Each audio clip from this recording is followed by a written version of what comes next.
C'est parce que ça va coûter plus cher.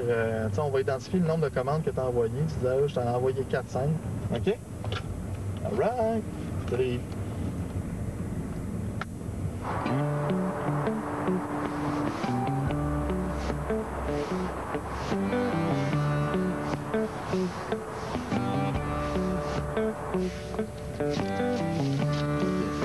OK.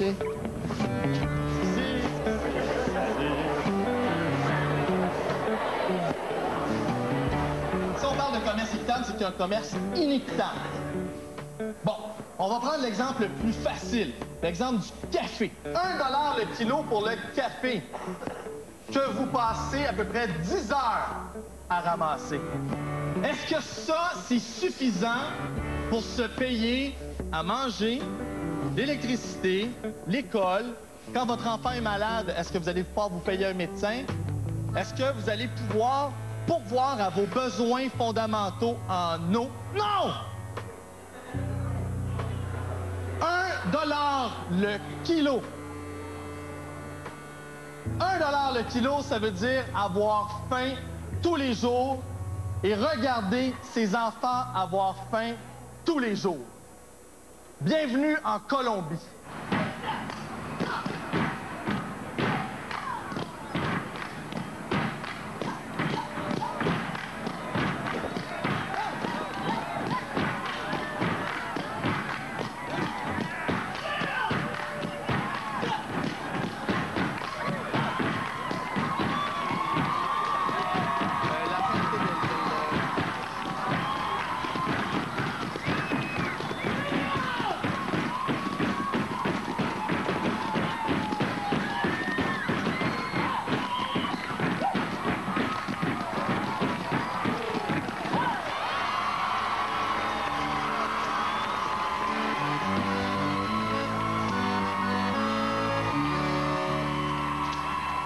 L'article 1er de la Déclaration universelle des droits de l'homme disait « Tous les êtres humains naissent libres et égaux, en dignité et en droit. Ils sont doués de raison et de conscience et doivent agir les uns envers les autres dans un esprit de fraternité. » Or aujourd'hui, plus de 2 siècles après les Lumières, les 10 peuples les plus choyés de la Terre possèdent 300 fois la richesse matérielle des 10 peuples les plus pauvres. Étrangement, en 2008, il se trouve encore des gens déconcertants, apôtres, évangélistes, voyants, pour prétendre publiquement que l'économie de marché favorise l'équité. Est-ce qu'on peut dire qu'on est riche quand il y a, par exemple, un continent comme l'Afrique qui se meurt? Est-ce que c'est ça la richesse? Est-ce qu'on peut se permettre de penser que ça suffit? Encore une fois, peut-être à très court terme, on peut se faire cette illusion-là, mais au bout de la ligne, tout le monde est perdant là-dedans. Et bon, si j'avais une chose à dire, c'est que pour moi, ce qu'il faut qu'on arrive à trouver la façon et de se convaincre, parce qu'une fois qu'on est convaincu, on va trouver la façon qu'on peut avoir une économie sans perdants. On parle tout le temps de l'économie, il y a des gagnants et des perdants. Et c'est pas vrai que on est obligé de vivre comme ça. On peut aussi avoir une économie où tout le monde est gagnant, une économie sans perdant. Mais il faut se le dire, puis il faut qu'il y ait une volonté collective et un État aussi qui va nous appuyer pour y arriver. L'idée, c'est que jamais dans l'histoire de l'humanité, on a produit autant de richesses sur tous les plans. Savoir et aussi dollars que actuellement. Jamais, jamais, jamais. Alors je dirais à ceux qui disent qu'il n'y a pas de richesse, excusez-nous, il n'y a plus de richesse entre les mains du public, c'est vrai.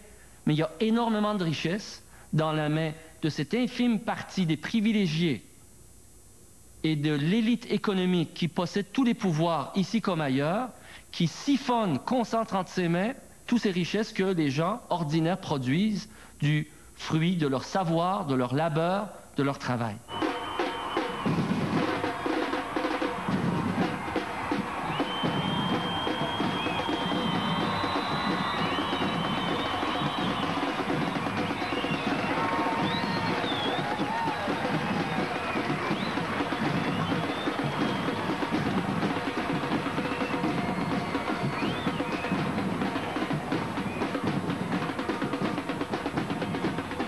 Boustine est représentant de la coopérative LCIBO. C'est une coopérative de cacao équitable en Bolivie. Alors, quand les jeunes font des campagnes de financement avec des produits équitables, ben, un visage derrière le produit, c'est le produit Equita, c'est bien beau, il est bien bon, mais à quoi ça sert le commerce équitable? C'est de faire en sorte que tu as des jeunes comme ça, parce que Augustine a le même âge que moi, on a 32 ans. Et la coopérative lui a donné la perspective d'avenir et les membres se prennent en main pour un autre monde plus équitable, plus écologique, plus solidaire.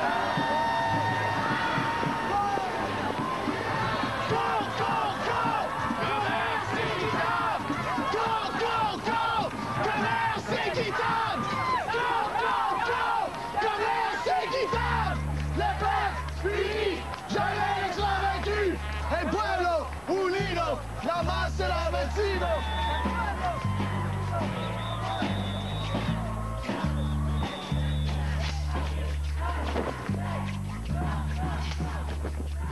Le changement, il doit venir de partout. Il faut avoir plusieurs David pour lutter contre Goliath. Ça ne veut pas dire que tous les citoyens doivent être sensibilisés pour qu'on en vienne au changement, non. Mais il faut qu'il y ait une masse critique suffisamment grande pour exercer des pressions sur les élus et exercer des pressions aussi sur les entreprises. Ça veut dire d'avoir des actionnaires qui sont actifs. Ça veut dire d'avoir des citoyens qui ont à l'œil les comportements de leurs élus, de ceux qui les représentent, dans la manière dont ils prennent les décisions. Donc, ça veut dire de se réapproprier le pouvoir partout où il se trouve, quand on va voter, avec ceux qui nous représentent, et aussi via nos choix de consommation, notre manière d'être des actionnaires pour ceux qui ont les moyens de l'être.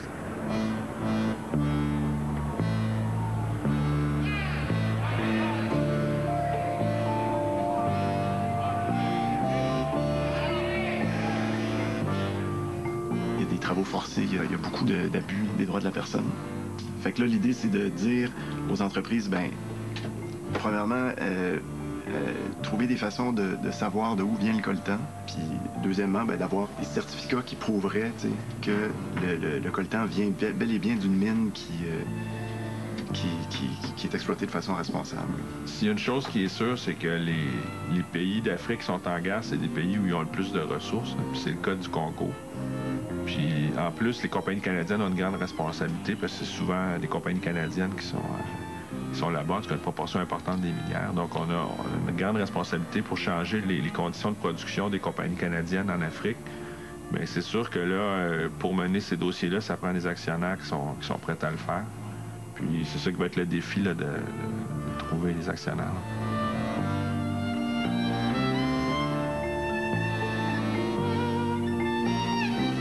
La chance d'avoir des épargnes collectivisées au Québec de façon particulière, avec la Caisse de dépôt, avec le Mouvement Desjardins, avec le Fonds de solidarité, avec plusieurs institutions comme celle-là, avec l'influence syndicale aussi sur les caisses de retraite. Donc tout ça, ça donne un levier pour changer le monde, dans le fond. Parce que quand on a des actions détenues de façon collective dans des multinationales américaines, bien, ça nous donne le même droit d'influence dans ces compagnies-là que si on était américain. Des fois, c'est frustrant en politique parce qu'on n'est pas américain, on n'élit pas l'homme le plus important au monde, qui est le président des États-Unis. Mais comme actionnaire, par exemple, on a une maudite influence sur le président des États-Unis parce qu'on sait par qui le président des États-Unis est élu, souvent par l'influence des grandes corporations. Donc, nous, en agissant sur les grandes corporations, comme Québécois, on peut changer le monde. Moi, ma philosophie là-dedans, c'est pas de... Je pars pas avec l'idée que les gens n'ont pas de conscience sociale, mais je pars pas non plus avec l'idée qu'une grande entreprise va changer son plan d'affaires juste parce qu'il décide qu'ils ont une bonne conscience. C'est pas de même que ça marche. Il faut qu'on fasse en sorte que le système amène ces entreprises-là à faire les bons choix. Puis dans ce système-là, il y a les actionnaires. Puis je me dis toujours, si nous, on fait notre travail comme actionnaire, il y a des bonnes chances que les entreprises suivent. Je crois que nous, la Caisse, et tous les joueurs comme nous, on doit considérer que nous sommes responsables envers les gens qui investissent à la Caisse, donc nos 21 déposants, de tenir compte dans nos décisions des impacts environnementaux de l'activité des entreprises. La première chose à faire, c'est d'identifier clairement le problème. Qu'est-ce que cette compagnie-là fait qui n'est pas correct, puis qu'est-ce qu'elle devrait faire pour être correct? C'est sûr que si on dit aux minières canadiennes à arrêter d'exploiter des mines, ben là, qu'est-ce qu'ils fassent? Je veux dire, ils sont dans cette business-là. Mais si on leur dit, vous pouvez l'ouvrir la mine, là, mais il faut compenser les populations qui étaient là à un prix qui a du bon sens, mais on veut savoir combien. Puis il faut le faire dans les règles de l'art au niveau environnemental. Puis on veut un rapport d'impact qui montre que vous avez utilisé toutes les meilleures technologies possibles pour réduire l'impact environnemental. Bien là, la mine peut ouvrir, mais pour les gens qui sont là, ça fait une grosse différence.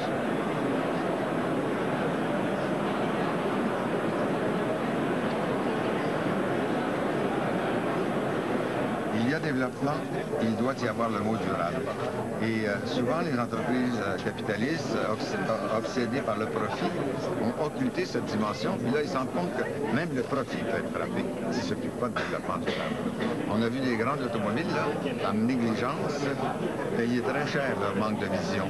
Alors là, même pour un bon capitaliste, assumer le développement durable, ça va devenir une partie de son devoir et de ses responsabilités.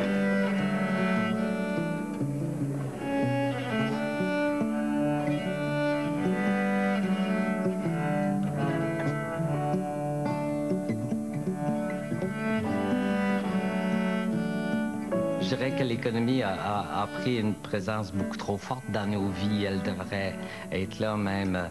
Adam Smith disait, un des fondateurs de l'économie classique, que l'économie, elle était là pour répondre aux exigences de la survie, aux exigences de la nécessité, puis qu'une fois ce serait répondu, que l'économie se banaliserait, qu'on irait vers l'ère de la philosophie, ou vers le règne plus de la philosophie, où Marx disait le règne de la liberté. Mais aujourd'hui, c'est comme si on avait inversé les choses. La fin est devenue le moyen. Donc, on a centré sur l'avoir matériel toute la richesse. Alors, pour moi, c'est une erreur fondamentale. Ils sont une poignée, ils ont des milliards. Dans leur république de banana split, lucide ne veut plus dire lumière. Lucide veut dire durcir. Durcir le ton, serrer les mâchoires. Envers nos sœurs, nos frères, les plus faibles, les moins chanceux, les aïeux, les ailleurs. Durcir le ton envers la terre, les oiseaux, les montagnes et la mer. Durcir le ton envers tout ce qui se perd, tout ce qui peut s'extraire. Vas-y, fonce le grand, regarde pas en avant. T'es fort, mon Jack. Usine de la pierre, paramilitaire. Quand tu veux, tu peux, tu seras prospère. Actionnaire circumpolaire, chez dessus. Africanaire tentaculaire, commanditaire crépusculaire.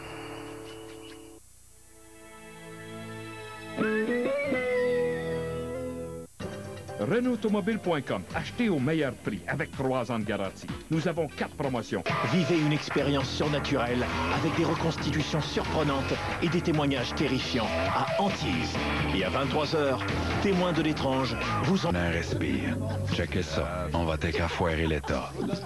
Un super ministère des Relations publiques, une division marketing au Conseil du Trésor.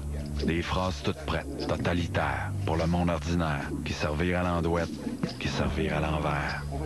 Soyons lucides, les Chinois s'en viennent. Soyons fiers, soyons forts, incendiaires, une poigne de fer, on va s'y faire. Comme des Yankees, comme des gringos, comme des zéros, ben des zéros.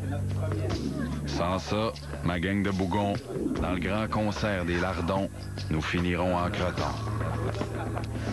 Nous, les sociodémocrates du Nord, nous ne souffrons pas assez. Nous ne travaillons pas assez. Nous ne sommes pas assez. Fait que tant qu'il ne fera pas complètement noir, je ne veux voir personne puncher.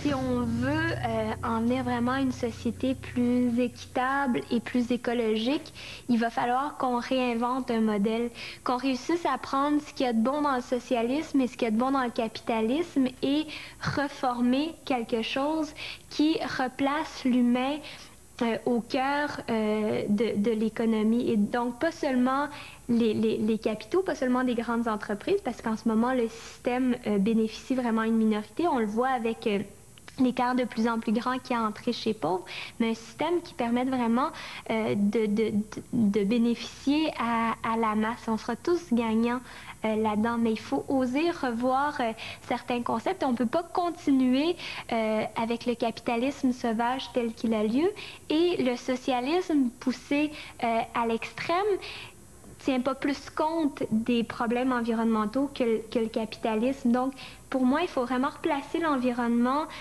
au cœur du système et se rappeler qu'il n'y a pas d'économie sans écosystème.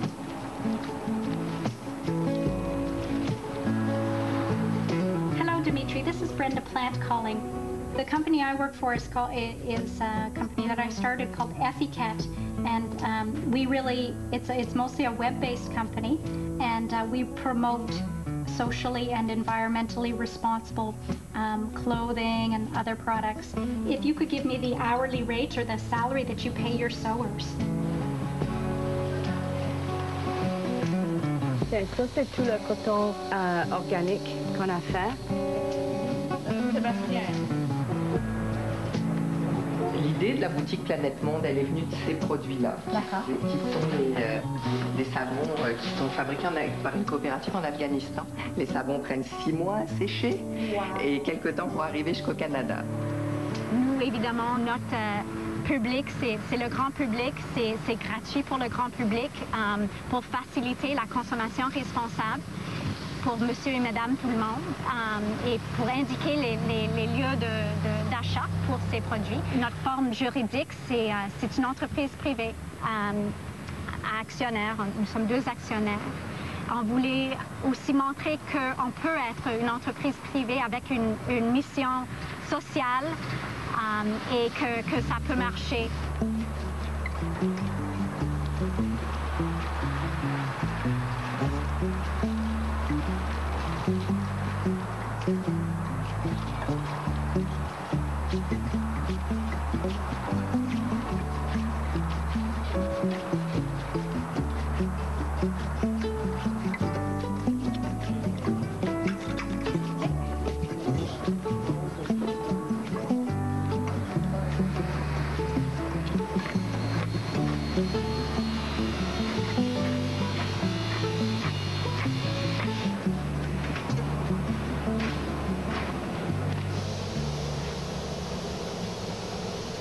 Vous avez vu tout à l'heure, on a tous les bacs de carton.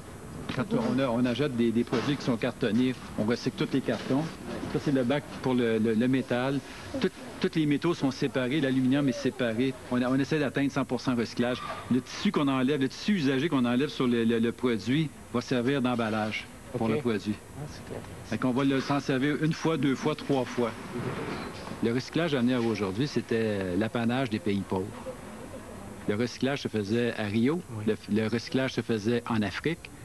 Si tu achetais une boîte de métal, puis tu l'ouvrais pour le lait à l'intérieur, tu gardais la boîte parce que c'était un contenant étanche, etc. On sait. Puis avec la même boîte, tu faisais le jeu, puis même avec le même tissu, tu le refaisais pour refaire des vêtements. C'était l'apanage des pays pauvres. Le challenge pour nous, c'est que c'est compliqué à recycler. Parce que c'est beaucoup de temps, ça crée d'emplois, on va dire, c'est formidable, mais c'est un processus qui est long. Le même processus, c'est dans notre société. Est-ce que la société, par opposition aux produits chinois qui arrivent à plein container, puis c'est simplement ouvrir les portes puis à consommer le produit, est-ce qu'on est prêt à faire ça? C'est la consommation, c'est la production, il faut vraiment changer des comportements à plusieurs niveaux. Puis les fonds reviennent à la communauté ici. Exactement. Sauf que mais c'est une manière de vivre. Est-ce que c'est consommation à outrance ou bien non, on réfléchit? Puis c'est ça qui, je pense que c'est ça en ce moment qui est vraiment la grande question de société qu'on se pose en ce moment. Oui. Moi, je suis convaincu que l'urgence environnementale ouvre la porte à des sauts de civilisation. Ben, c'est soit la catastrophe, c'est soit qu'on va sauter par en bas ou soit on va sauter par en haut. Parce que même si on trouve des solutions environnementales, soit dites, là, des meilleures techniques là, pour produire qui protègent plus l'environnement. Comme Ricardo Petrella le disait il n'y a pas si longtemps, pour satisfaire le type de production, la façon de produire et le modèle de vie qui est mis de l'avant, ça prendrait 9 planètes. Alors, c'est un cul-de-sac. De toute façon, c'est un cul-de-sac. Alors, moi, je crois qu'on est rendu à une intersection où, pas parce qu'on va avoir eu l'intelligence de le choisir de nous-mêmes, mais qu'on va devoir aller sur une économie beaucoup plus centrée sur l'être que sur l'avoir. Parce que l'autre est un cul-de-sac. Alors, et dans cette économie-là, qui sera plus parce que l'échange économique, là, il peut se créer en échangeant des bebelles puis du matériel, mais il peut se créer par des échanges culturels, par des relations, des échanges d'une économie qui est beaucoup plus relationnelle.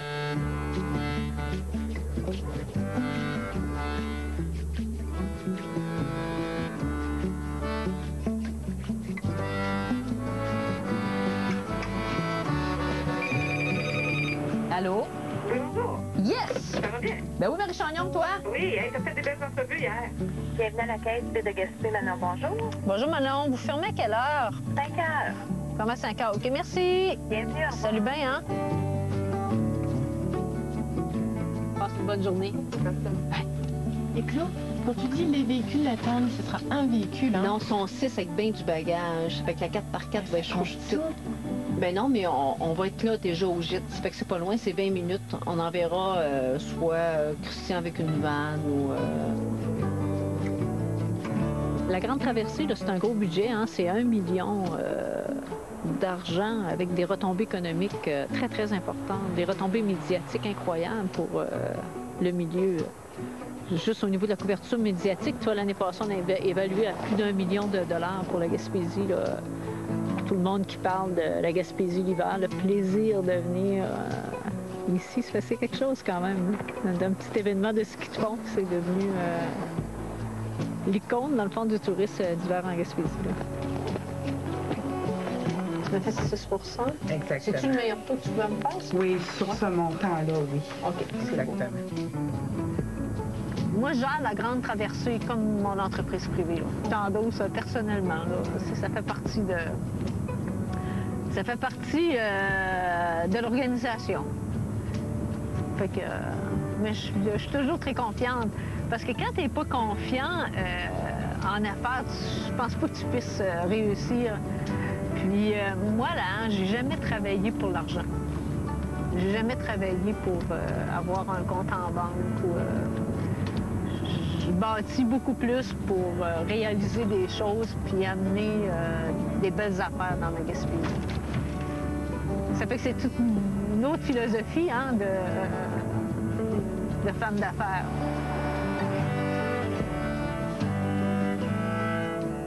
Un des grands arnaques, je pense, du 20e et plus que ça, c'est cette vision que l'économie, c'est en quelque sorte une science mathématique, une science pure, où il y a des experts, où il y a des techniques. On parle de gestion comme on enseigne les techniques de gestion.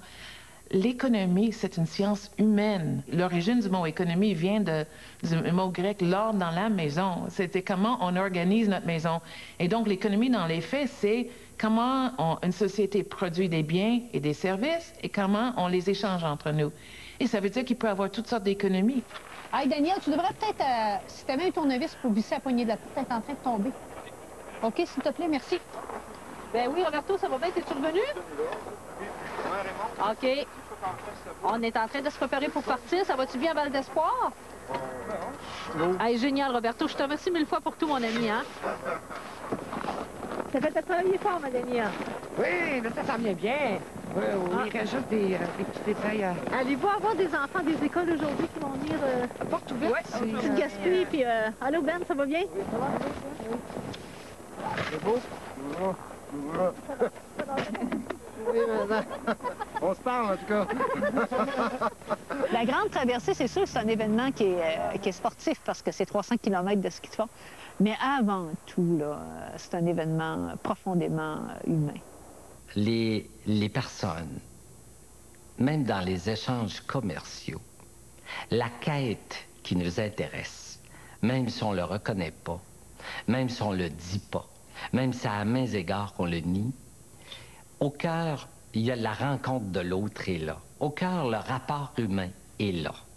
c'est sûr que la société de consommation de masse dans laquelle on est, de surproduction, tend à nier et nous a amenés en jouant avec ce capitalisme anodinaire que certains appellent, qui gère un peu notre imaginaire, à occulter ces rapports-là fondamentaux.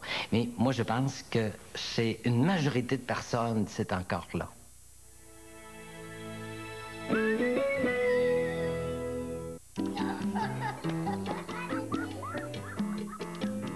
Pour nous enseigner la solidarité. Il y a une chose qui m'a frappée pour avoir été dans les luttes sociales au Québec depuis beaucoup de temps, c'est que à passer 15 jours au Danemark, en Suède et en Finlande, ce que j'ai entendu en général des gens, c'est la fierté de payer des impôts, par exemple. Tu dis, tiens, c'est possible que ce soit autrement.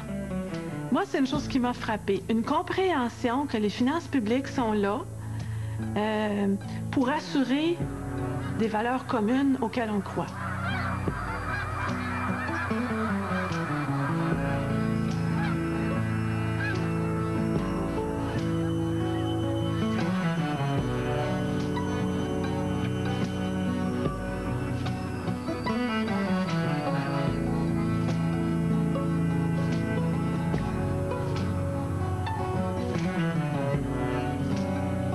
Du café du Costa Rica, du Guatemala, du Pérou, de Colombie, de Tanzanie, parfois d'Ouganda, quand on en a. Ça, c'est vraiment notre grand espace de rangement. Donc ça, c'est les grosses caisses qui arrivent, les grosses palettes. Ça, c'est nos mallettes éducatives pour les campagnes de financement qu'on plie ici puis qu'on remplit. Donc avec toute l'information sur le commerce équitable et qui résume, capture un peu ce que je raconte dans ma conférence. On pourrait visiter un jour, éventuellement, les lieux de production. Et pour l'instant, on préfère investir nos faibles moyens dans la sensibilisation. En fait, tu sais, l'offre de produits équitables est là. La demande est là. Fait que c'est pas en visitant les gens qui font l'offre qu'on va vraiment avoir un très gros impact. C'est vraiment en travaillant pour amener la demande au niveau de l'offre. On a nos palettes de riz, hein. Ça, c'est... quand on en reçoit, ça remplit, mais là, ça commence à diminuer gravement. Ce qui est, ma foi, fort encourageant. La première affaire que je voulais partager avec vous autres, c'est que si on additionne les ventes présentement, là, cumulées au mois de novembre, plus les ventes du mois d'octobre, en 1 mois et 3 semaines, on fait plus de ventes que quand on a terminé l'année entière, Mara et moi, en 2002. C'était 421 000 de chiffre d'affaires. C'est vraiment... Je regardais les chiffres, là. Jusqu'au mois d'octobre, on était à 1,3 million de ventes, 1 315 000. On a encore 1,3 million à faire en 5 mois. Et ça tombe bien, c'est nos gros mois. Présentement, dans les nouveaux produits, il y a le sucre équitable et bio, le cacao équitable et bio en 2,5 kg, format vrac, principalement à travers Coop d'Alentour. On a les 2 thés chai, noir chai, vert chai, 100% équitable, 100% bio, 100% coop. En plus, c'est 100% coop, parce que vous savez, il y a du thé qui vient de plantation équitable puis de coopérative équitable. Là, nous, c'est 100% coop équitable. Ce qui me donne espoir, c'est que la mesure de mes résultats, c'est mes ventes augmentent. Donc, ça veut dire qu'il y a des gens qui sont convaincus qu'on peut consommer autrement, qu'on peut produire autrement, qu'on peut mondialiser autrement. Et ce mouvement-là croît d'année en année.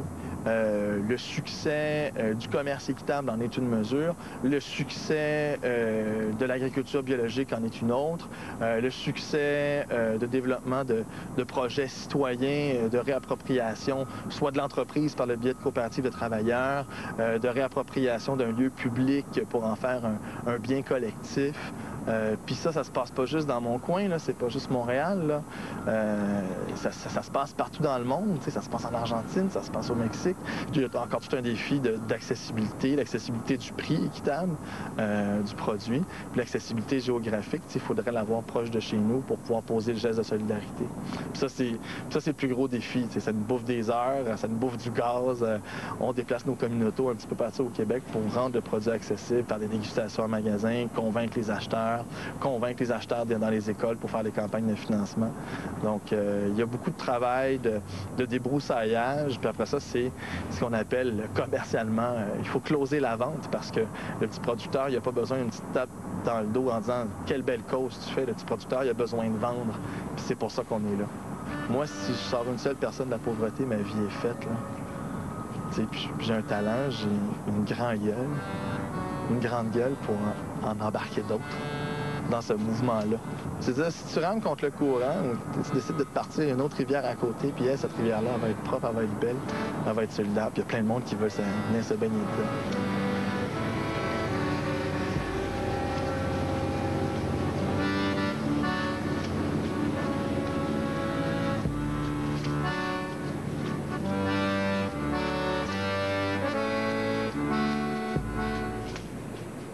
Une bonne mondialisation serait une mondialisation qui permette à tous les humains de la Terre de répondre à leurs besoins de base et on les a les richesses pour faire ça. Tout à fait. En ce moment, ils se dépensent des milliards en militaires.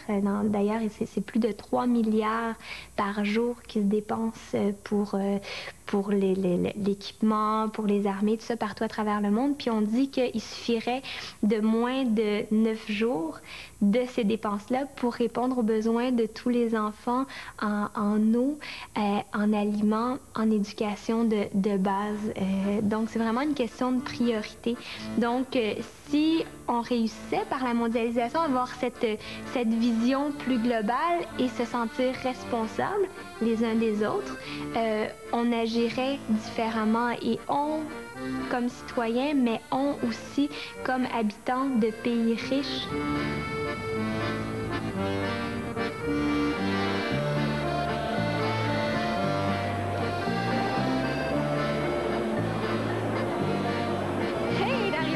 Ça va bien?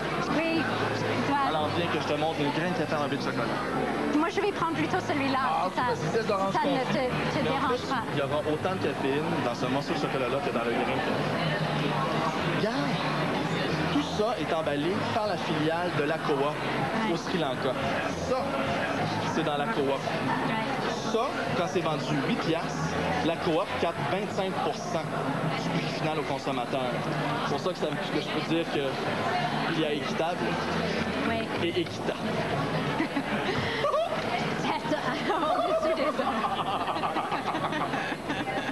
J'ai entendu dire que c'était formidable, mais je voulais juste savoir un peu tes réactions. Pourquoi tu penses que tellement de gens sont venus? Est-ce que c'est un succès?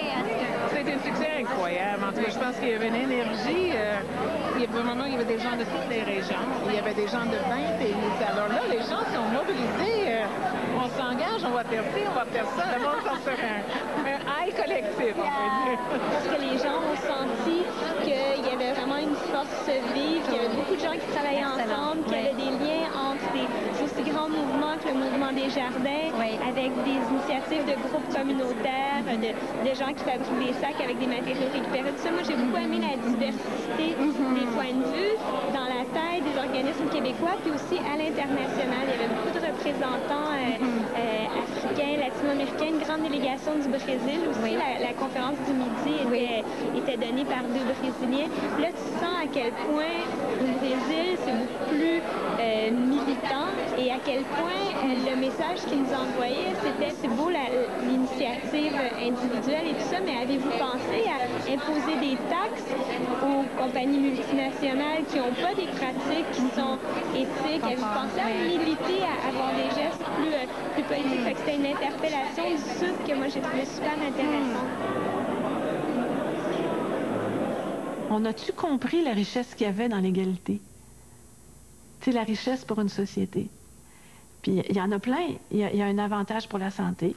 Mais il y en a, l'éducation aussi, c'est la même chose. Les sociétés plus égales ont de meilleurs résultats scolaires aussi. T'sais, les sociétés qui travaillent pour une plus grande égalité. Et je pense que c'est parce que on va donner le meilleur de nous quand on n'est pas asservi ou quand on n'est pas dominant. Je pense qu'un esclave ne donne pas le meilleur de soi à un maître.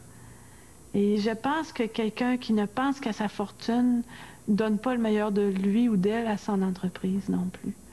Alors que si on est ensemble dans un projet, dans nos différences, mais que je sens des personnes avec qui je suis l'égalité, je vais avoir envie de faire que ce projet-là est le mien. Et donc, pour être dans une société équitable, il faut sentir, c'est-à-dire pour pouvoir faire, pour se mettre en contribution, et donc pour produire, pour prendre les termes classiques, de la richesse dans une société, bien, tu vas le faire pour tout le monde plus facilement si tu sens que tu es reconnu comme un égal.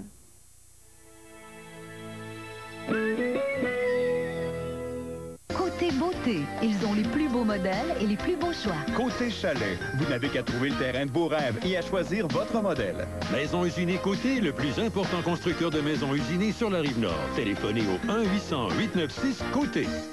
Pas besoin d'autant de compagnies pour gérer nos envois. En tant que VP des opérations, je propose FedEx pour tous nos envois. Pas graphique. Et on a une équipe de motoneigistes absolument extraordinaire. Remerciez-les, ces gens-là, parce qu'ils sont tous là bénévolement pour nous supporter dans notre 50 beaux kilomètres aujourd'hui et de toute la semaine. Ça fait que bonne journée, mes amis, puis à ce soir. Allez-y, les chevaliers.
C'est pour ça que je fais ça, pour faire voir au monde les beautés de notre pays, qui est très, très peu connu.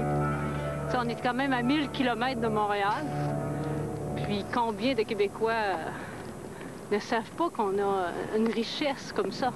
Puis ce qui m'écoeure, dans le fond, dans le discours là, des villes, là, quand ils disent qu'ils veulent fermer les régions du Québec, dont la Gaspésie, parce que semblerait-il que ça coûte cher à l'État, là. Ces gens-là parlent carrément à travers leur chapeau. Mais ça, je te jure, le temps que je vais être vivante au niveau de la Gaspésie, ils vont avoir de la misère en maudit.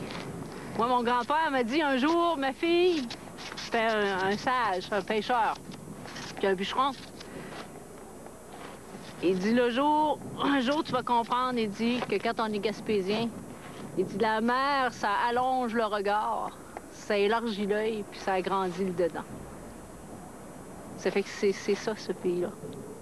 C'est un pays de grandeur, hein, de richesse intérieure incroyable. Hein. Ça fait qu'on va aller se l'allonger sur le Mont-Jacques-Cartier. Allez, mon ami.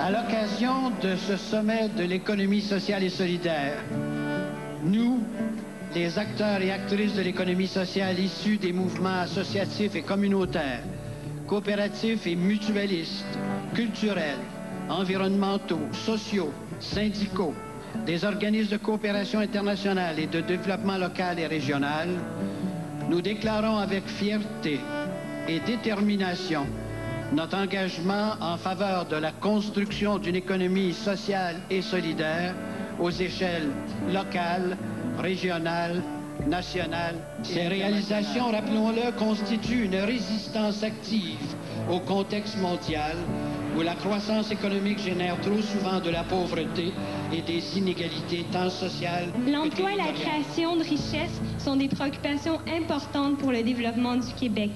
Rappelons-nous que ce sont les êtres humains qui produisent et consomment les biens et les services. Ce sont donc les individus qui doivent être au cœur du processus et des finalités de l'activité économique. Nous voulons développer nos territoires solidairement, en assurant que chaque région du Québec ait un accès équitable aux ressources de développement de l'économie sociale et à des outils de financement appropriés à la diversité des besoins. Le développement de l'économie sociale et solidaire ne peut avancer sans une perspective d'ensemble qui fasse le lien entre le local et le planétaire, entre le lieu de production et l'acte de consommation. Le développement d'une économie sociale et solidaire ne peut se faire sans la mobilisation des forces vives d'une société.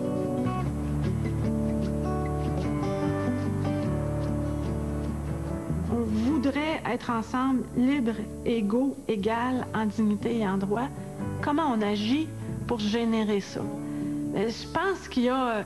Tu sais, c'est beaucoup d'années d'histoire humaine pour arriver à ce que d'un peu partout sur la planète, même si ça n'a pas été dit par tout le monde, puis que ça n'a pas été adopté, qu'il y a eu des tensions dans la façon de l'adopter, d'arriver à se dire ça, que des États y souscrivent, que dans le fond, on peut se dire, sur la planète Terre, voici notre déclaration de base.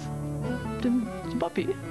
C'est moi, ça me frappe. Je trouve que ça, je sais pas, j'ai une fierté de ça. Et je me dis, ben là, on a toute la tâche maintenant, ou bien qu'on arrête d'exister comme humanité, ou bien on fait exister ça comme faut.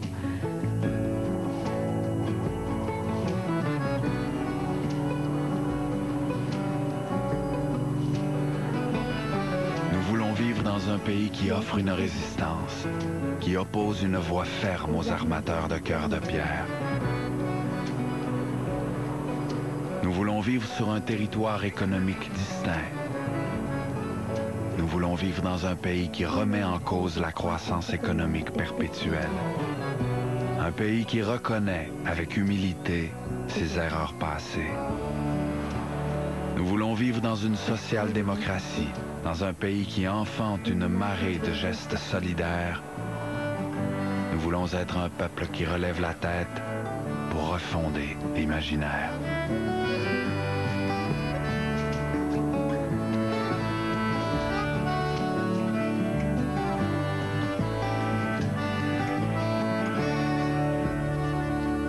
Découvrez le Québec à travers ses visionnaires. L'art, ça a cette fonction-là de créer des moments sacrés. Et rencontrer ceux qui réussissent à nous inspirer. Parce que, quelque part, l'art doit toucher à la vie. Manifeste en série, la semaine prochaine, à Canal D. Peu importe où vous êtes. Peu importe qui vous êtes. Vous ne savez jamais quand les esprits frappent. Antise, dans un instant.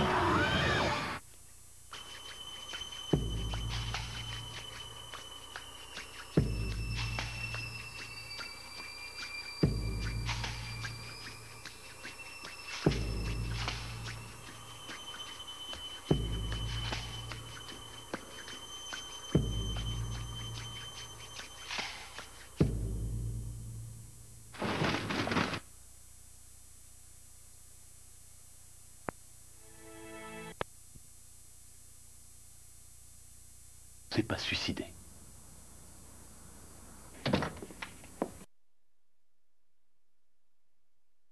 Formed into an oasis of freedom and justice, I have a dream.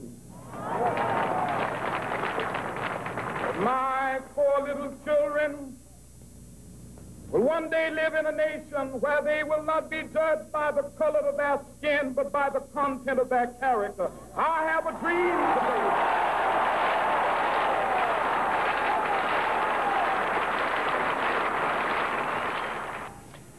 Quel discours. Oui, et c'est un peu ce qui est arrivé finalement.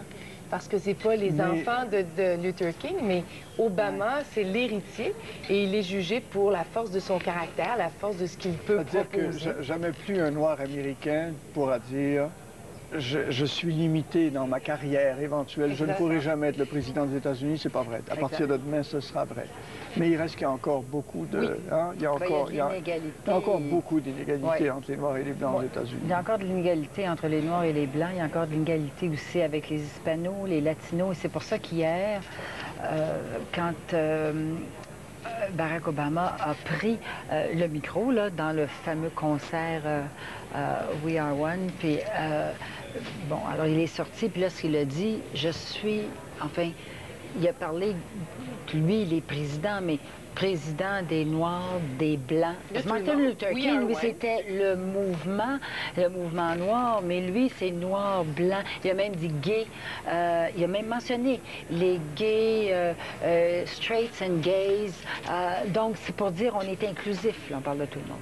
J'étais tellement pris par ce discours et par votre magnifique témoignage, Lisa, que j'ai oublié de vous dire que l'émission commençait, ça s'appelle le Club des Ex. C'est tous les midis à midi.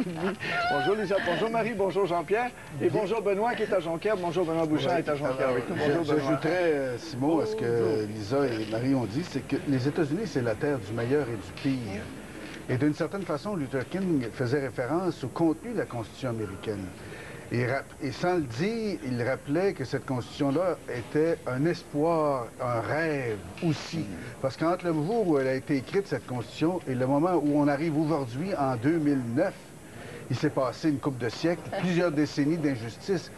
Un peu comme la Déclaration universelle des droits de l'homme, qui est, après la Deuxième Guerre mondiale, un document extraordinaire, mais qui n'est pas encore concrétisé un peu partout sur la planète. Alors, on a besoin à la fois de textes inspirants, mais on a besoin de temps et de gens qui vont s'attaquer à constamment, jour après jour, année après année, à faire en sorte que ces rêves-là deviennent des réalités. Et ça prend du temps. Et l'histoire est faite d'avancée et de recul. J'espère que l'avancée qui commence maintenant va être assez long et assez durable pour que même les reculs qu'on aura dans l'avenir ne feront pas reculer au point où tout ce qui aura été fait de gain, tout ce qui aura été obtenu de gain sera détruit par la bêtise humaine, encore une fois. On avance, on avance. Oui, c'est ça, mais je suis d'accord avec... Il reste tellement à faire. Il y a encore des guerres tribales. Dans combien de pays? On ne parle pas de tous les conflits qui existent, mais il y en a partout. C'est ça, ce que Jean-Pierre dit, c'est effectivement vrai, c'est porteur. Enfin, il est parti de Philadelphie, Obama, en fin de semaine pour s'en aller à Washington. Et justement, c'était pour se rappeler ces textes fondateurs aussi. D'avoir des textes qui nous inspirent, qui nous servent de balise, ça fait en sorte que des fois, on s'en éloigne un peu, mais on a toujours ça comme ancrage, on a toujours ça pour se rappeler à l'ordre comme peuple, comme communauté, comme peuple humain, comme humanité. Oui, il y a 45 ans, il faut encore penser que les Noirs étaient derrière l'autobus. Il faut encore penser qu'il y avait enfin, il y avait tout plein d'endroits où il n'y avait pas accès. Il y a encore aujourd'hui, dans l'Amérique profonde, il y a sans doute des gens qui se font passer à tabac dans des petits bars et dans des endroits reculés où ils arrivent puis ils essaient simplement d'être servis correctement. Les États-Unis, c'est pas parce que tout à coup on arrive on rentre dans une nouvelle ère que l'Amérique profonde a changé. Elle change peu à peu. Est-ce qu'elle a besoin de l'Amérique comme tout le monde? D'ailleurs, on le voit l'impact que l'Obama a sur la planète. On a besoin de symboles et on a besoin, les humains, de rêves. Benoît, oui, Benoît Bouchard. Oui. Si je peux me permettre, j'ai beaucoup aimé ce que j'ai vu hier. Bien sûr, au-delà de U2 et de Bruce Springsteen, là, les Américains nous ont toujours surpris, Jean-Pierre l'a bien dit, par les contrastes. Et on a l'impression d'avoir traversé, enfin, que les Américains particulièrement ont traversé un long désert et une période de 8 ans qui... a été loin d'être une période où on a véhiculé l'espoir et même l'espérance.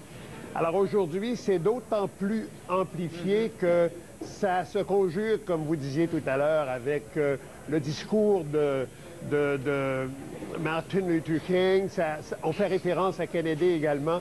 Et j'ai presque le goût de dire que ça fait référence à certains moments de l'histoire du Québec où aussi Je pense qu'on a vécu cet élément-là. Alors, ça nous rend peut-être encore plus sensibles.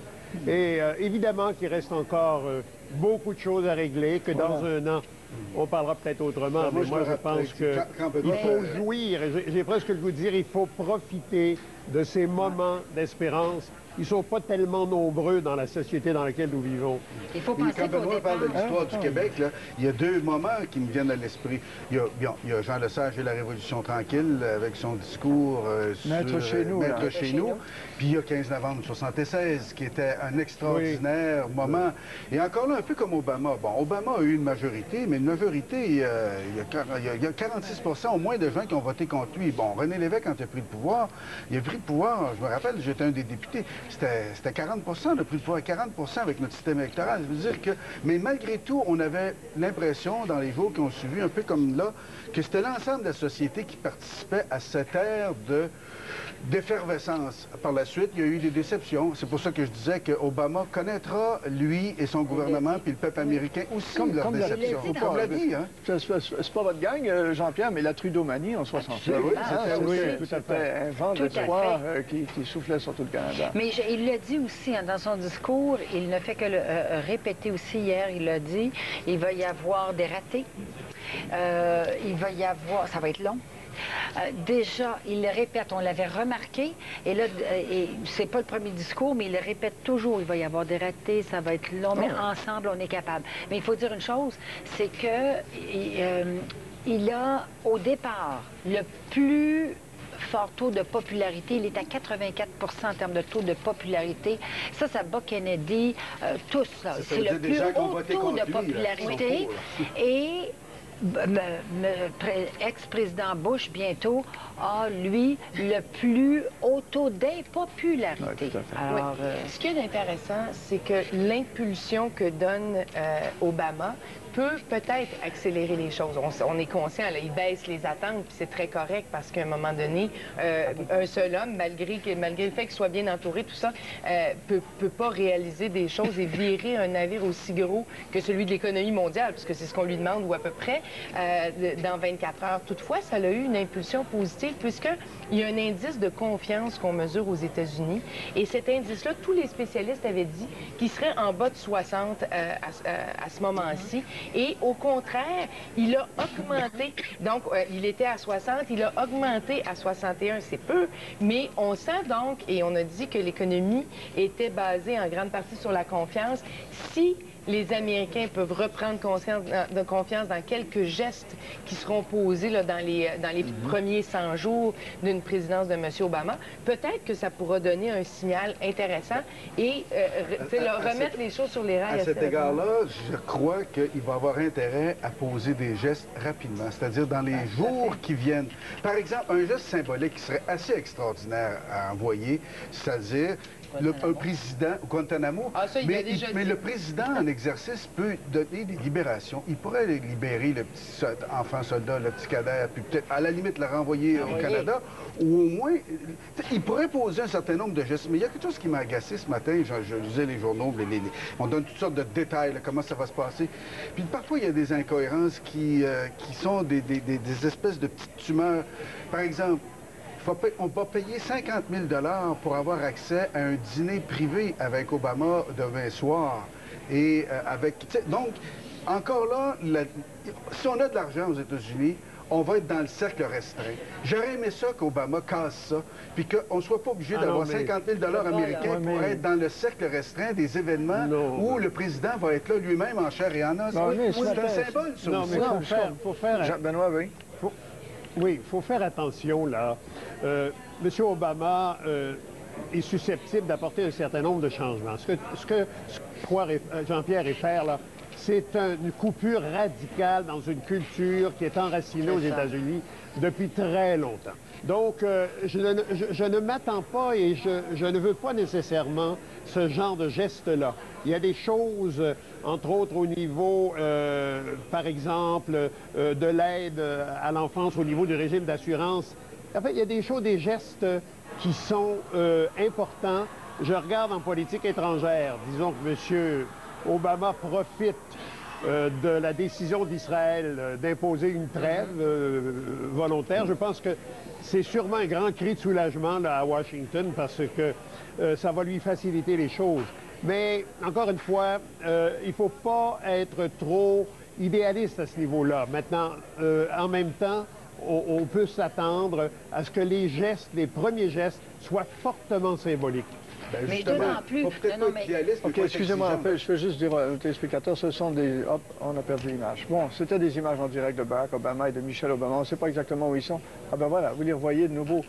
Malheureusement, je ne sais pas où ils sont, mais on en a toute la journée. Ils étaient dans un centre communautaire ce matin. Ce matin, on l'a vu peindre un mur en bleu, M. Obama, avec le rouleau, des meubles aussi. Parce qu'il a fait appel au travail communautaire, il a fait appel aux bénévolats. Voilà. Et pour revenir à ce que Jean-Pierre, tu dis, moi je suis d'accord avec Benoît, c'est que effectivement il y a quand même une tradition. Juste le financement de leur campagne électorale, ça n'a rien à voir avec nos financements de nos campagnes électorales et les millions et les millions et les millions donnés par les différentes corporations et entreprises. Je pense pas que... bien que lui a levé son argent avec du... Sauf qu'il a eu accès. Mais ce qu'il a fait, par contre, c'est ça. Lui, il a ouvert, il a fait un financement populaire, il a profité aussi, il profite aussi des nouvelles technologies, donc, de YouTube. Excusez-moi, c'est le bon vieux direct, là, mais on va écouter un peu ce que dit M. Obama. Il parle à des gens, probablement dans un centre communautaire aussi. Vous assurer que le gouvernement va songer à vous, s'assurer que vous ayez de l'assurance santé, que les enfants puissent se rendre à l'université, que les gens puissent payer leurs factures, que les gens pourront garder leur maison, obtenir de bons emplois avec un salaire décent. C'est ma tâche, mais je ne puis faire cela tout seul. Michelle non plus ne peut pas réussir toute seule. Le gouvernement ne peut pas tout faire. Et si nous ne faisons qu'attendre afin que quelqu'un d'autre agisse pour nous, eh bien, nous attendons que quelqu'un nettoie une aire en friche en pleine ville ou s'occuper d'un enfant. Si on attend, rien ne se fait. Il va falloir assumer la responsabilité, chacun d'entre nous. Ce n'est pas uniquement un jour par usaservice.org. Donc, usaservice.org, nous allons nous assurer qu'il y ait des occasions pour vous de servir votre communauté tout au long de l'année. Et j'espère que vous allez être suffisamment inspiré, que vous aurez eu assez de plaisir, que vous aurez eu l'occasion de vous faire des amis, que vous allez décider de continuer de donner de votre temps pour la collectivité. Et nous serons là à vos côtés. Merci de votre travail remarquable. Michel, as-tu quelque chose à rajouter? Nous allons venir et vous serrer la main. Mais nous avons besoin que vous restiez assis dans votre siège, car si vous ne restez pas, nous allons manquer quelqu'un. Vous comprenez? D'accord. Merci chacun. Que Dieu vous bénisse. Barack et Michelle Obama qui vont aller serrer la main de tout le monde.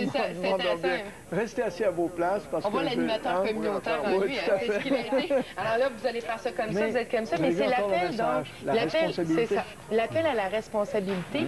Et c'est, on a dit, il y a eu des grands moments dans l'histoire.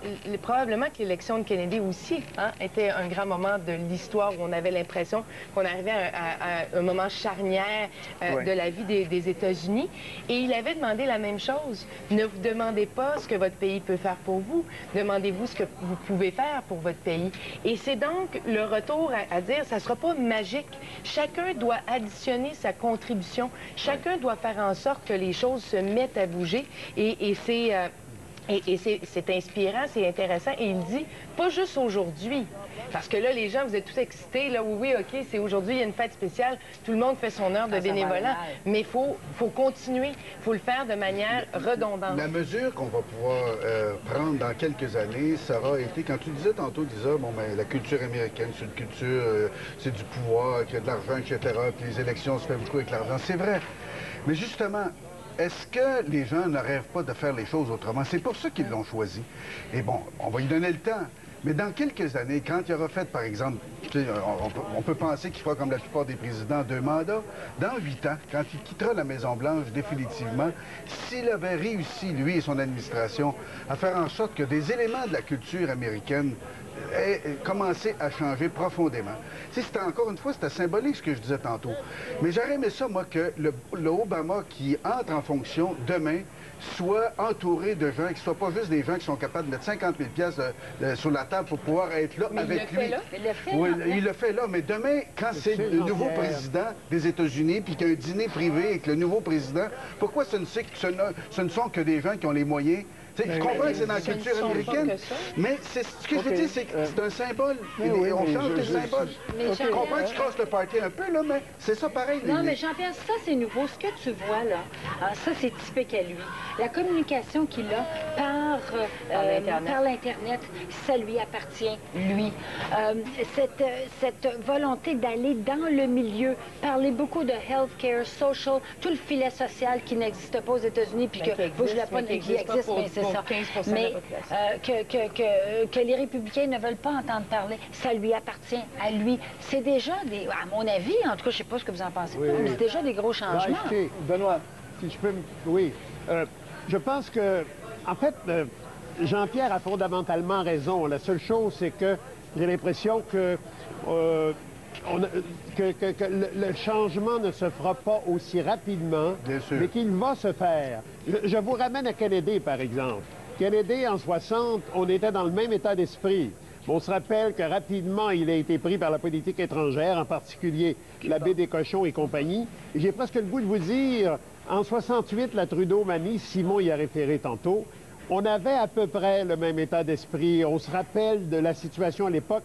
Pourtant, 2 ans plus tard, on avait la loi des mesures de guerre. Alors, encore une fois, il faut et je pense qu'il va y avoir des changements, mais il faut qu'ils aillent au rythme sans provoquer autrement. On va créer de la résistance à l'intérieur même du Parti démocrate et il ne sera plus capable de rien faire. Tu as raison, Benoît, mais en même temps, on regarde aujourd'hui ce qu'on voit, les images qu'on vient de voir, le discours, la référence assez extraordinaire de son investiture la veille, le lendemain de l'anniversaire du discours de Martin Luther King. Tout ça, ce sont des symboles. Quand je parlais tantôt, je donnais un exemple d'un geste symbolique qui, à mon avis, aurait été intéressant. C'est évident que les choses ne vont pas changer en quelques heures, quelques jours, mais parfois, quand tu commences avec des symboles, d'ailleurs, on le voit là, il vient de parler comme un organisateur communautaire, c'est symbolique. Et ce sont les symboles qui restent dans la mémoire collective. On va écouter un petit bout de ce que comment il parle. Jean-Pierre. Good to see you, Christian. What's your name? Nice to see you. Good to see you. Thank you. What's your name? Good to see you. What's your name? Good to see you, Phil. Hey, Bridget. How you been? I'm doing great. Hey, guys. Darius, what grade are you in, man? 4th grade? So nice to see you. How are you? What's your name? Nice to see you, Donna. Thank you so much. You're an Obama mama. I like that. Obama mama. You guys, we're not going to be able to take all these pictures, but it's good to see you. How are you? How are you? Good to see you. How are you? Hey. Il est encore président désigné. Imaginez. On va tout well, ça it's so nice to see you. What's your name? That's a beautiful card that you're making. That's really nice. You're a good artist, huh? Yes, you are. How are you? I'm doing fine. Nice to meet you. Thank you so much. Appreciate it. All right. Essayez d'imaginer comment ça doit être excitant pour ces gens-là, de serrer la main, de se faire dire bonjour, comment vas-tu? Good to see you, what's your name? C'est ce garçon qui est en 4e année, qui va probablement, en tout cas, qui va peut-être, c'est un moment spécial pour lui, puis ça va peut-être avoir une influence majeure. Mais tantôt, on parlait de la capacité de changement. Il est clair qu'aujourd'hui, l'ouverture au changement aux États-Unis est beaucoup plus grande. Ouais. Hein? Donc, l'élasticité, là, on parle de capacité de poser des gestes qui peuvent être porteurs, là. Puis, je reviens à ce que M. Bouchard disait. Là, il y a une marge de manœuvre. Actuellement, là, il y a une marge de manœuvre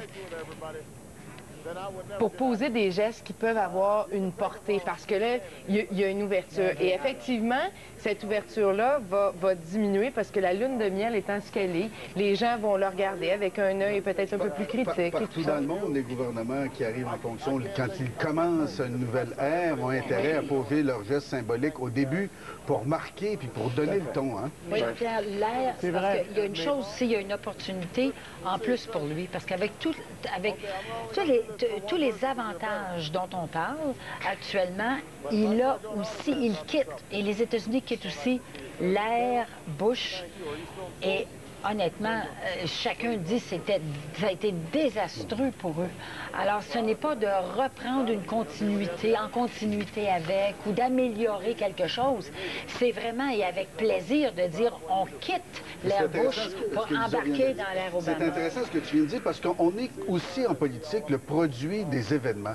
C'est-à-dire, le même Obama, s'il n'y avait pas eu Bush, avec 8 ans, une guerre et puis une crise économique qui est la pire depuis 80 ans, bon, on aurait mis dehors Bush, mais dans un autre contexte, la popularité d'Obama aurait été différente. On est toujours aussi le produit des circonstances. On est porté par une vague.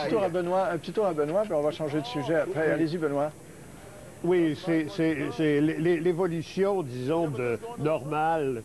J'ai toujours peur, moi, qu'on crée des attentes trop importantes et qu'on n'ait pas la capacité de les réaliser. Il y a un temps, fondamentalement, je rappelle, Jean-Pierre, la loi 101, il a fallu 2 ans pour la mettre en place, pour la voter.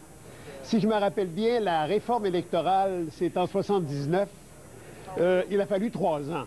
Donc, c'est la même chose aux États-Unis.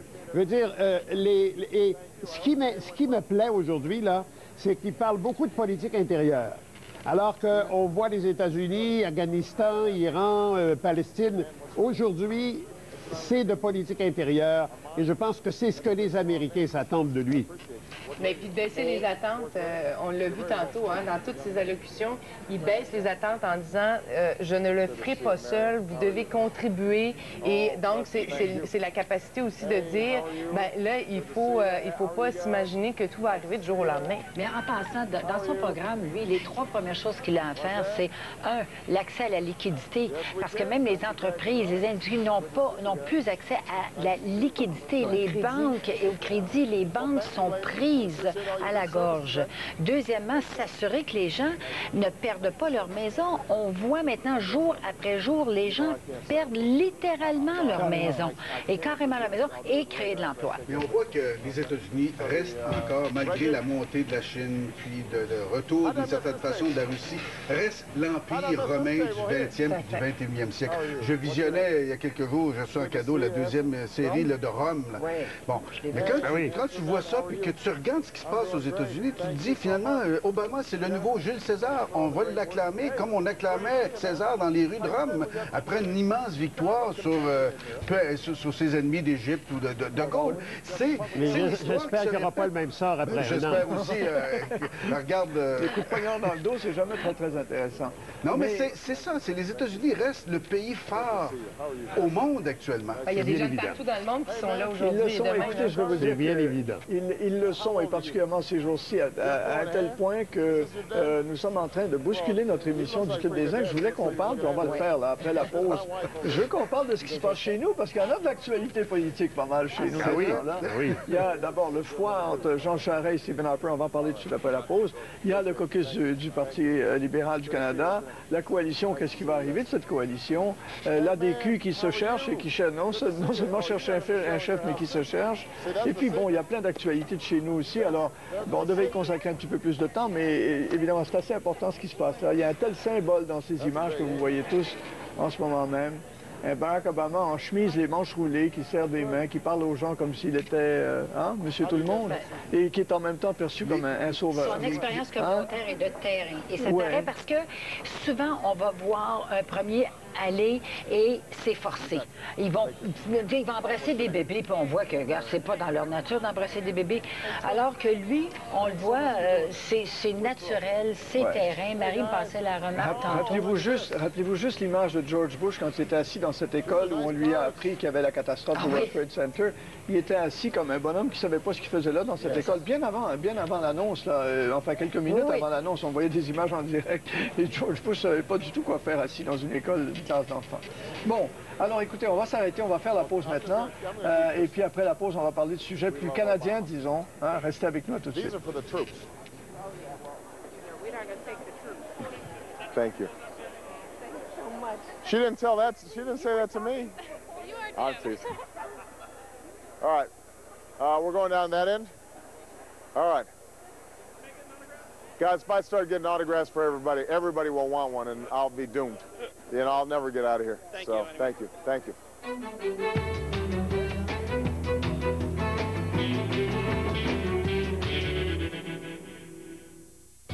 Ce soir. Alors que Barack Obama s'apprête à prendre ses fonctions à la Maison-Blanche, comment cet homme au talent oratoire déjà légendaire est-il devenu l'incarnation du rêve américain? Les grands reportages, ce soir 20h sur RDI. Comment le Canada fera-t-il face à la crise? La stratégie ont chuté de plus de 20% l'an dernier. La Russie et l'Ukraine signent un accord de 10 ans sur les livraisons de gaz à l'Ukraine. Vous êtes à RDI en direct.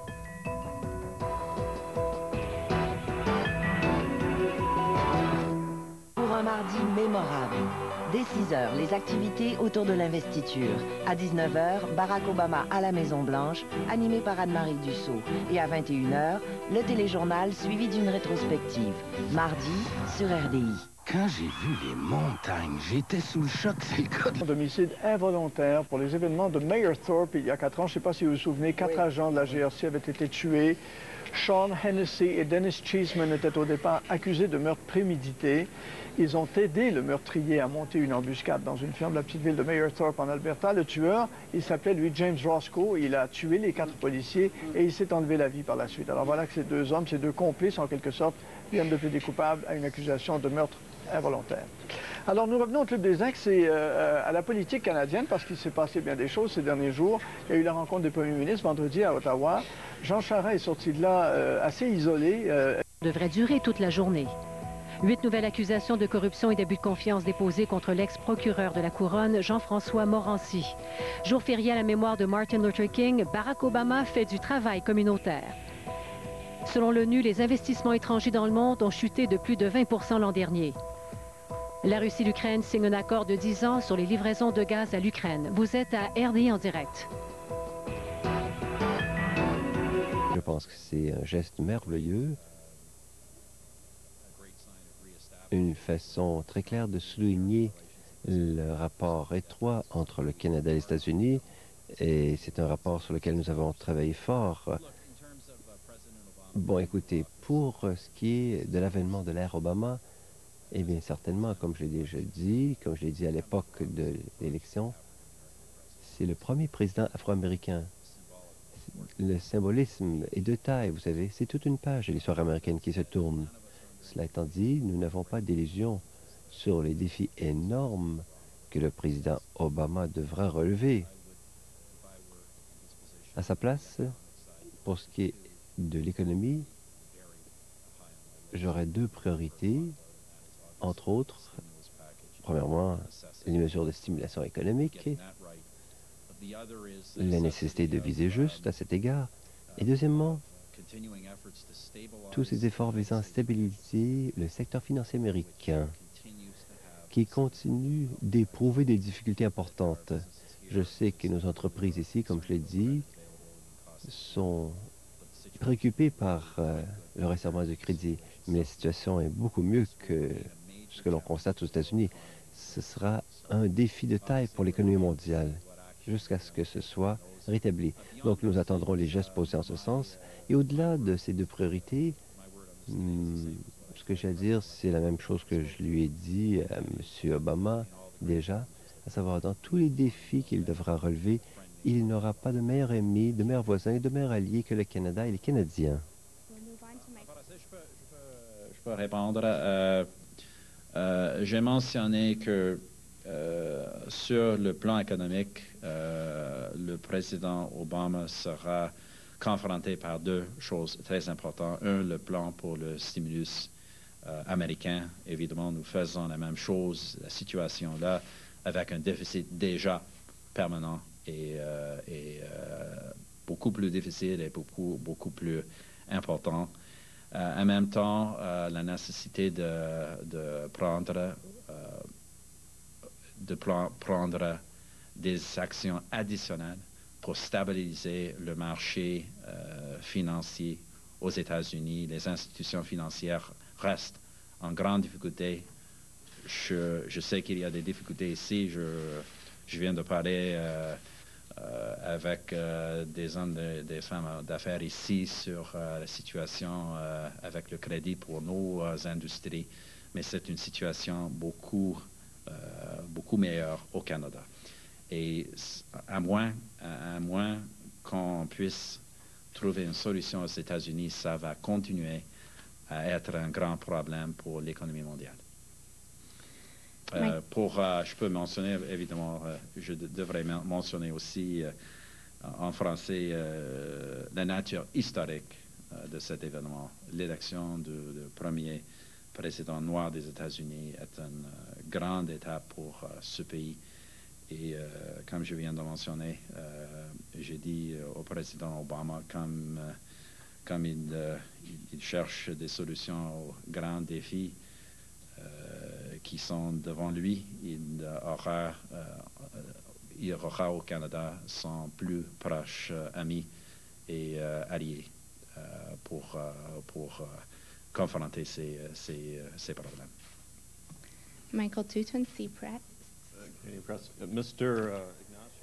Monsieur Ignatieff a dit clairement que, et le Parti libéral également, qu'ils ne peuvent pas appuyer des réductions d'impôts pour la classe moyenne si cela mène à un déficit. Et ils ont rajouté deux conditions. Êtes-vous d'accord avec cela? Pouvez-vous être d'accord avec cela? Réponse, comme je l'ai dit plus tôt, M. Ignatieff a indiqué il y a quelques semaines qu'il voulait voir un allègement fiscal pour les gens. Tout récemment, il a changé d'opinion et le lien entre les deux déclarations, c'est sa préoccupation d'éviter un déficit qui pourrait perdurer. Le gouvernement du Canada partage cette préoccupation.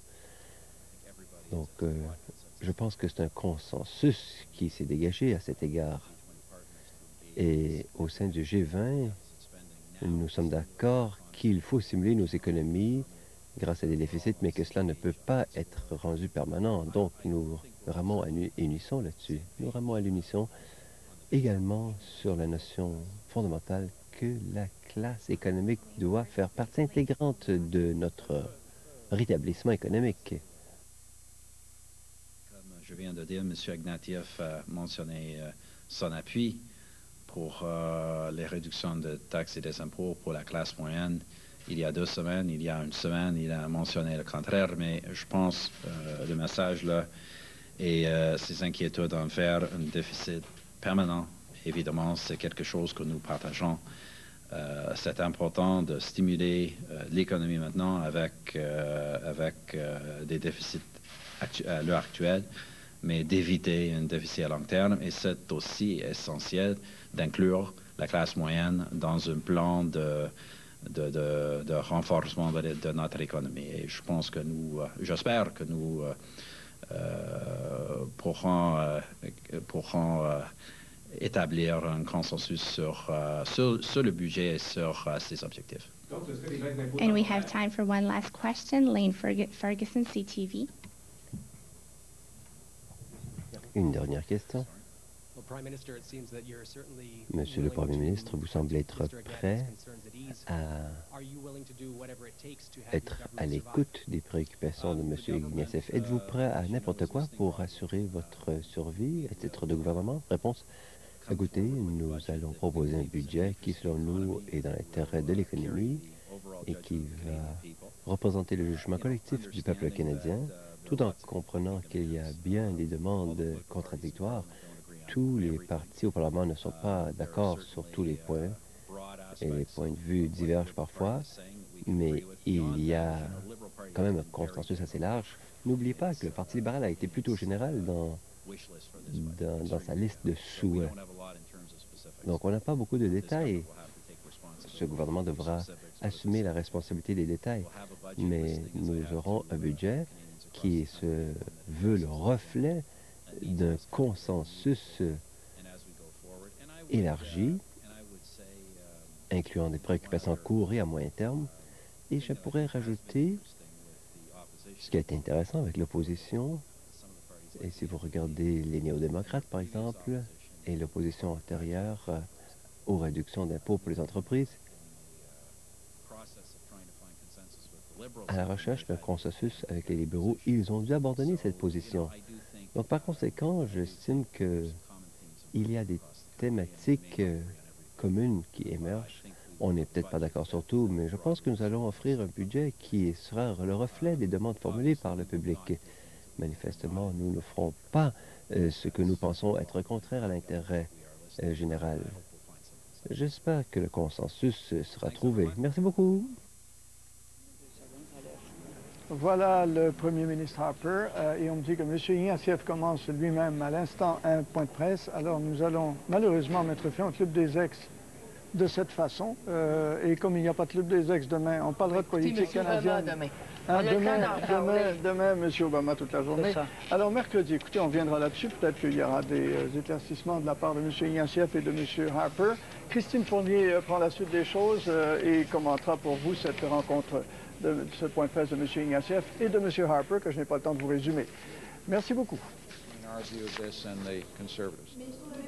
des rumeurs que ces baisses d'impôts ou des baisses de TPS, par exemple, pourraient être temporaires seulement pour la crise. Quelle est votre position là-dessus? Par exemple, l'annulation de la TPS pendant quelques années? Je ne vais pas entrer dans les hypothèses sur ce qui pourrait être dans un budget que je n'ai pas encore lu.